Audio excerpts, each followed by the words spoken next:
అపోస్తలుల కార్యాల పుస్తకాన్ని ఎవరు రాశారు? గ్రంథాన్ని ఎవరు రాశారు? లూకా గారు రాశారు. లూకా గారు రాస్తే లూకా గారు అపోస్తలుల కార్యములు 6వ అధ్యాయం 5వ వచనంలో ఏం రాశారు?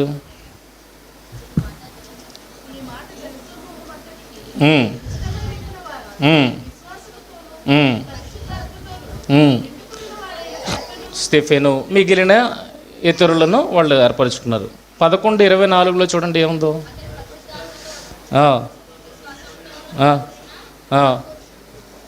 ఈ 2 వచనాలు చదువుతున్నప్పుడు రెండింటినీ రాసిన గ్రంథకర్త ఒకళ్ళే గనక అవగాహన ఉంది ఆయనకి, అవగాహన ఉండి రాశాడు. అయితే ఇందులో ఏం తేడాను గమనించారు? ఇందులో ఏం తేడాను గమనించారు?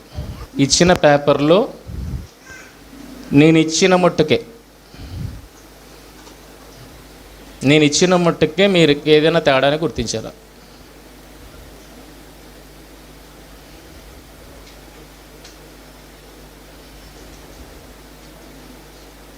బైబిల్లో ఉన్నది నేనేం రాయలేదు, కానీ ఎక్స్టెంట్ వెళ్ళిపోయాను అనుకోండి, మీరు ఎక్కడికో వెళ్ళిపోతున్నారు.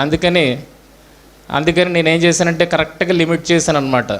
లిమిట్ చేస్తే అక్కడే ఉంటారని. ఇప్పుడు లిమిట్ చేసిన తర్వాత అందులో మీరు గమనించండి ఏంటి తేడా ఉందో. మనం ఇక్కడికే లిమిట్ అవుదాం, ఎక్కడికి వెళ్ళొద్దు, దాటి వెళ్ళిపోద్దు. ఇక్కడికే లిమిట్ అయితే మీకేం కనబడుతుంది? ఇచ్చిన వరకు లిమిట్ అయితే ఏం కనబడుతుంది?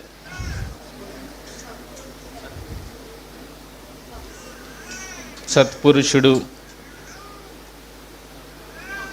అందుకే అంటాను, బైబిల్ చదువుతున్నప్పుడు మన కన్ను చాలా ఫాస్ట్గా వెళ్ళిపోవాలి. బైబిల్ చదువుతున్నప్పుడు అబ్జర్వేషన్ ఏం కావాలి? First observation.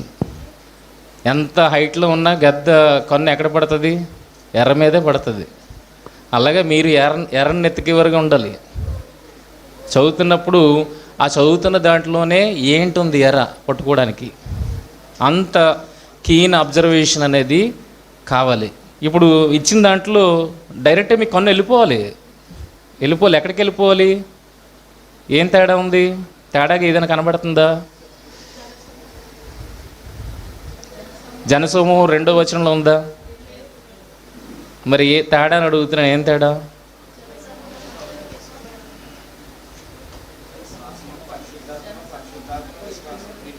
ఇది చాలా చాలా పరీక్ష ఇది మీకు. ఎక్కడికి కరెక్ట్ పాయింట్ దగ్గరికి వెళ్ళాలి. సామాన్యంగా చదివిన వాడికి అది పెద్ద తేడా అనిపించదు, కానీ మీరు బైబిల్ ట్రైన్ అవుతున్నారు కనుక మీకు కొద్దిగా ఎక్కువగా అబ్జర్వ్ చేయాలి. మామూలుగా చదువుతున్నప్పుడు అర్థం కాదు ఎవరికి.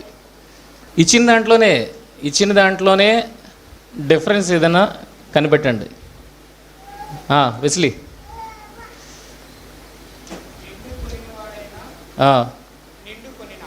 రెండు ఒకటే కదా.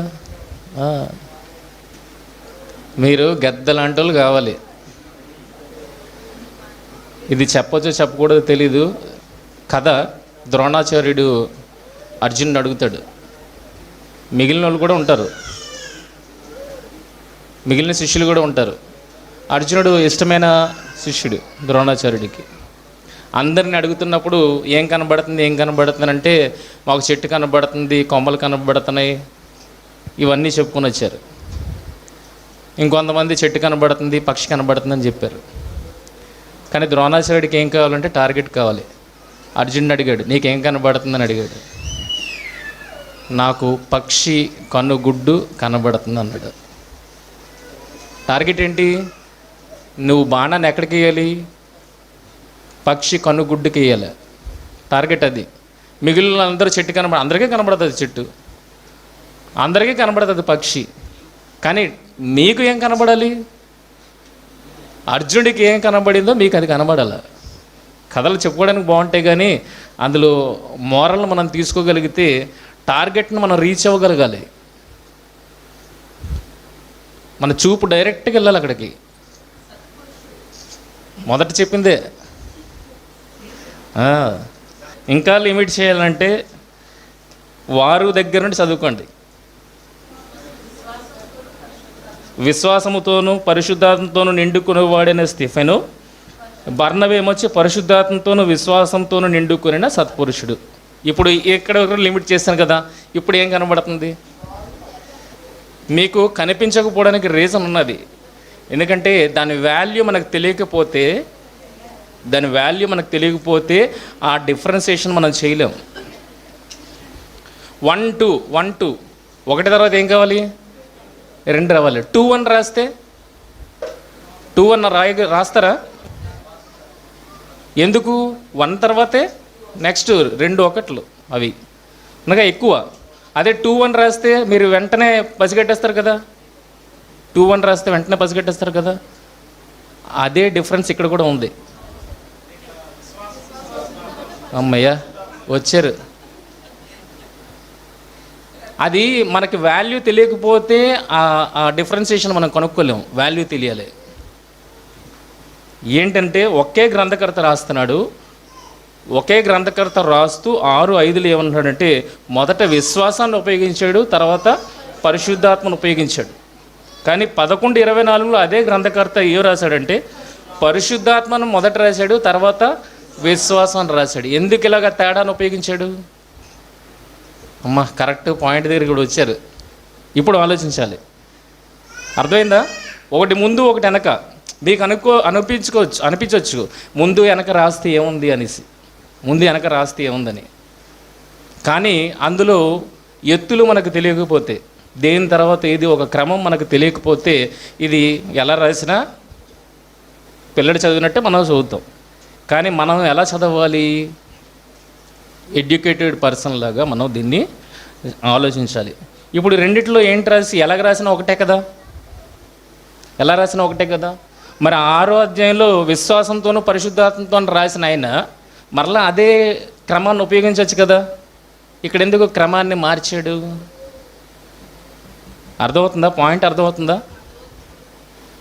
అంటే మీ అబ్జర్వేషన్ అంత లోతుకి వెళ్ళాలి. ముందు వెనక రాస్తే నాకేంటి కాదు, ముందు వెనక ఎందుకు రాశాడు కూడా మనకు కావాలి. ఎందుకు రాశాడు అలాగా? రాస్తున్న వ్యక్తి ఒకే వ్యక్తి, దానికి ప్రాముఖ్యత లేకపోతే ఒకే విధంగా రాయాలి. మొదటి విశ్వాసంతోనూ పరిశుద్ధాత్మతోనూ అని ఏదైతే రాశాడో మళ్ళీ 11వ అధ్యాయానికి వెళ్ళినప్పటికీ మళ్ళీ ఏం రావాలి? విశ్వాసంతోనూ పరిశుద్ధాత్మతోనూ అని రాయాలి. ఎందుకు రాయలేదు? పోనీ మన ప్రొసీజర్, రక్షణ మనం ఎలా పొందుకుంటాము అన్నది ఒకసారి మన ప్రొసీజర్ని ఆలోచించండి. మొదట ఏముండాలి? రక్షణ పొందడానికి ఏముండాలి? విశ్వాసమేనా? ఇంకేమైనా? మన రక్షణ విషయంలో ప్రొసీజర్ని చూడగలిగితే మొదట క్రీస్తునందు మనము విశ్వాసం ఉంచాలి. అటు తర్వాత నెక్స్ట్ బాప్తీసం తీసుకున్న తర్వాత ఏమొస్తుంది? పరిశుద్ధాత్మ వస్తుంది. అంటే ఒక క్రమాన్ని మీరు చూడగలిగితే మొదట విశ్వాసం వచ్చింది, తర్వాత బాప్తీసం వచ్చింది. బాప్తీసం మనం నెగ్లెక్ట్ చేస్తాం అనుకోండి, విశ్వాసం తర్వాత ఎవరున్నారు? పరిశుద్ధాత్మ. ఒక క్రమం మనకు కనబడుతుంది కదా. అదే ముందు పెట్టేస్తే అవుతుందా? విశ్వాసం లేకుండా పరిశుద్ధాత్మ వస్తుందా? రాదు కదా. విశ్వాసం లేకుండా పరిశుద్ధాత్మ రాదు. అంటే మొట్టమొదట ఉండాల్సింది విశ్వాసము. ఆ విశ్వాసం ద్వారా మనం పొందుకునేది, దేవుడు మన పట్ల వాగ్దానాన్ని నెరవేర్చేది పరిశుద్ధాత్మనిచ్చి. సో విశ్వాసము నెక్స్ట్ స్టెప్ ఎవరు? పరిశుద్ధాత్మ. ఇది సరైన క్రమం అని అనుకుంటే గనక, మొదటిది బాగానే వాడారు, 6వ అధ్యాయంలో బాగానే వాడారు. మరి 11వ అధ్యాయానికి వచ్చినప్పటికీ ఏమైంది? క్రమము మారినట్టుగా కనబడుతుందా లేదా? ఇప్పుడు ఎవరిది తప్పు? లోకగారి తప్ప? బైబిల్ ఎప్పుడు మీరు ఎలా చదివినా బైబిల్ ఎప్పుడు కరెక్ట్ చెప్తుంది అని ఫిక్స్ అయిపోండి. బైబిల్ ఎప్పుడు ఏది మాట్లాడినా అది కరెక్ట్ మాట్లాడుతుంది. ఎందుకంటే అది మనుషులు రాసింది కాదు, పరిశుద్ధాత్మ ప్రేరణతో వాటిని రాసిరన్నప్పుడు అందులో ఏం తప్పు ఉండదు. ఫిక్స్ అయిపోండి. ఫిక్స్ అయితేనే మీరు ముందుకు వెళ్ళగలుగుతారు. ఫిక్స్ అవ్వలేదనుకోండి, అక్కడే అనుమానం వచ్చేస్తుంది. అప్పుడు వెంటనే మనల్నిగా తప్పు పడతాం. ఎవరిని తప్పు పడతాం? బైబిల్ని తప్పుపడతాం. ఇంకో బైబిల్లో ఇక్కడ ఇలాగ ఉంది, ఇక్కడ అలాగ ఉంది, దీన్ని నమ్మలేము. బయట ప్రజలు ఎలా మాట్లాడుతున్నారు, ఆత్మ లేనివాడు ఎలా మాట్లాడతాడో మన నుండి కూడా అలాంటి మాటలే వస్తాయి. కనుక మీరు ఆత్మ కలిగిన వారు కదా, మీరు మొట్టమొదట నమ్మాల్సింది ఏంటి అని అంటే గ్రంథంలో ఎటువంటి పొరపాట్లు లేవు. పొరపాటు దొరికితే ఎక్కడ దొరుకుతుంది? మనం అర్థం చేసుకోవడంలోనే ప్రాబ్లం ఉంది. ఏ విషయంగానేనండి అందులో ఏ పొరపాటు లేదు, కేవలం మన అవగాహన రాహిత్యం. కనుక ఇప్పుడు గ్రంథకర్త రాశాడు, ఆయన రాయలేదు, పరిశుద్ధాత్మ ప్రేరణతో రాశాడు. రాసినప్పుడు క్రమాన్ని ఎందుకు మార్చాడు? ఇచ్చిన దాంట్లోనే మనం చూడగలిగితే అది మారడానికి కారణం ఉంది. వ్యక్తిని బట్టి ఆ క్రమాన్ని మార్చడము జరిగింది. వ్యక్తిని బట్టి ఆ క్రమాన్ని మార్చడం జరిగింది. స్టెఫెను యవనస్తుడు కదా, ఒక టీముగా ఫామ్ అయ్యారు, అప్పుడే ఎన్నుకున్నారు. కానీ బర్నబా ప్రారంభం నుండి ఉన్నాడు. అంటే సీనియర్ ఎవరు, జూనియర్ ఎవరు? ఇక్కడ బర్నబా సీనియర్, స్టెఫెన్ జూనియర్. ఇప్పుడు మనం అందరం ఉన్నాం, మన సీనియర్లమా జూనియర్లమా? సీనియర్లమా? సీనియర్వా మనం ముందుకెళ్తే తెలిసిపోద్ది. 2 దశలోనిక 1వ అధ్యాయము 3వ వచనం. సహోదరులారా, మేమెల్లప్పుడు మిమ్మల్ని గూర్చి దేవునికి కృతజ్ఞతాస్తుతులు చెల్లించుటకు బద్ధులమై ఉన్నాము. ఏలనగా మీ విశ్వాసము బహుగా అభివృద్ధి పొందుచున్నది. ఇప్పుడు ఇక్కడ నిలబడదాం. విశ్వాసంలో ఏముంది?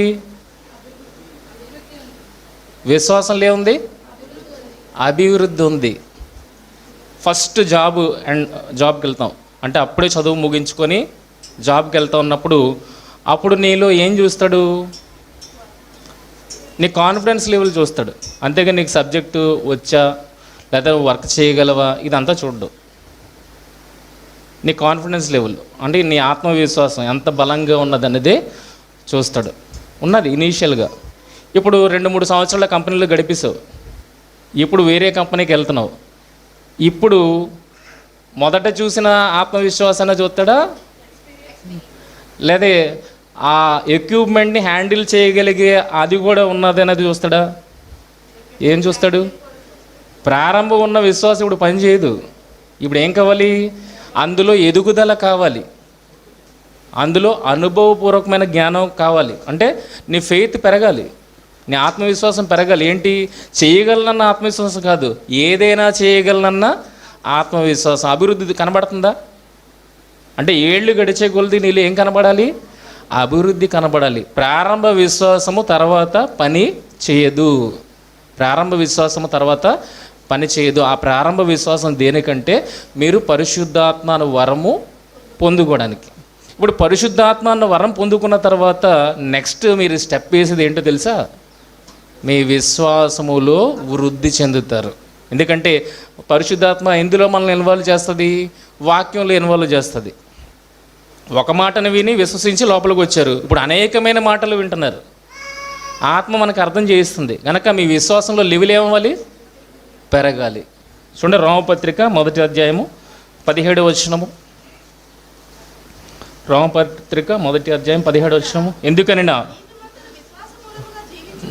నీతిమంతుడు విశ్వాస మూలముగా జీవించినని వ్రాయబడిన ప్రకారము విశ్వాస మూలముగా అంతకంతకు విశ్వాసము కలుగునట్లు. అంటే విశ్వాసంలో ఏం పొందాలి? ప్రారంభ విశ్వాసం కాదు, ప్రారంభ విశ్వాసాన్ని వృద్ధి పొందించుకునే దశగా నువ్వు వెళ్ళాలి. అందులో వెళ్ళాలంటే మొదట నీకు విశ్వాసం ఉండాలి. ఆ వృద్ధి పొందేది విశ్వాస మూలముగానే వృద్ధి పొందుతుంది, విశ్వాసం లేకుండా కాదు. కనుక విశ్వాస మూలముగా అంతకంతకు విశ్వాసము కలుగునట్లు. అర్థమవుతుందా? విశ్వాసంలో అభివృద్ధి ఎలాగొస్తుంది? మొదట విశ్వాసం ఉండాలి. దాన్ని సపోర్ట్ చేయడానికి ఎవరినిచ్చాడు? పరిశుద్ధాత్మని ఇచ్చాడు. ఇప్పుడు పరిశుద్ధాత్మని ఇచ్చిన తర్వాత నీ విశ్వాసంలో ఒక పీక్ లెవెల్కి నువ్వు వెళ్ళిపోవాలి. ఇప్పుడు విశ్వాసం తర్వాత ఆత్మ వచ్చింది. ఆత్మ తర్వాత మళ్ళీ ఏమొస్తుంది? విశ్వాసంలో అభివృద్ధి వస్తుంది. ఈ క్రమం మనకు తెలియాలి. చూడండి, గలతీయులకు రాసిన పత్రిక 5వ అధ్యాయము 22వ వచనము. అయితే ఆత్మఫలములు ఏమనగా, ఆత్మఫలం ఏమనగా అని అంటున్నాడు. విశ్వాసంతోనే మనం పరిశుద్ధాత్మను పొందుకున్నాం. ఆ పరిశుద్ధాత్మ వలన మనలో వచ్చే ఫలాలు ఏంటి అని చూడగలిగితే ప్రేమ, సంతోషము, సమాధానము, దీర్ఘశాంతము, దయాళత్వము, మంచితనము. అదేంటి? విశ్వాసం ముందే ఉంది కదా, ఆత్మకు ముందే ఉంది కదా విశ్వాసం. మళ్ళీ ఎక్కడ విశ్వాసం వచ్చింది? అంటే అది ప్రారంభ విశ్వాసం. నీవు ఆత్మను పొందుకోవడానికే సరిపోద్ది, కానీ ప్రభువులో స్థిరపడడానికి ఆ విశ్వాసము సరిపోదు. ఇప్పుడు అందులో స్థిరపడడానికి ఎవరి సహాయంతో నువ్వు విశ్వాసాన్ని బలపరుచుకోవాలి? ఆత్మ సహాయంతో నీ విశ్వాసాన్ని బలపరుచుకోవాలి. అంటే ఆత్మను పొందిన తర్వాత కూడా ఏముంది? విశ్వాసం ఉందా? ఇప్పుడు అపోస్తలుల కార్యాల్లో మనం చదువుకున్నవి ఆలోచించండి. అపోస్తలుల కార్యాల్లో మనం చదువుకున్న ఆలోచించండి. ఏముంది? స్టెఫెను జూనియర్ అన్నాను. అంటే మనలంటాడు. స్టెఫెన్ మనలంటాడు కనుక విశ్వాసంతో అప్పుడే ఆత్మను పొందుకున్నాడు. ఆత్మలో కొద్దిగా మెట్టు హై లెవెల్కి వెళ్తున్నాడు. ఓకేనా? కానీ సీనియర్ ఎవరు ఇక్కడ? బర్నబా. సీనియర్ విశ్వాసంతో ఆత్మను పొందుకున్నాడు. ఇప్పుడు ఆత్మను పొందుకొని విశ్వాసంలో అభివృద్ధి చెందాడు. అనేకులను బలపరచడానికి అపోస్తలులు ఎవరిని ఏర్పాటు చేసుకున్నారు? బర్నబాని ఏర్పాటు చేసుకున్నారు. అంటే సీనియర్గా కనబడుతున్నాడు లేదా? ఇప్పుడు సీనియర్ దగ్గర ఏం వాడాలి చెప్పండి?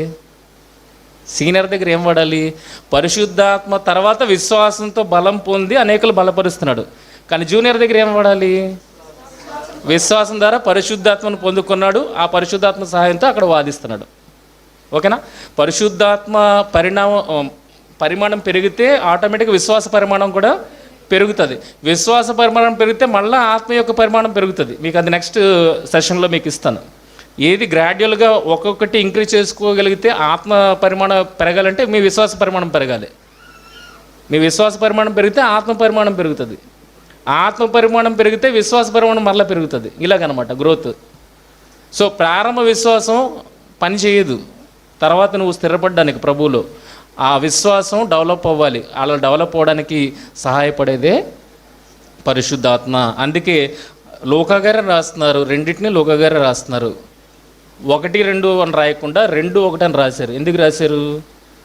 ఎందుకు రాశారంటే ఈయన సీనియరు, ఆయన జూనియర్. అర్థమైందా? అర్థం కాలేదు.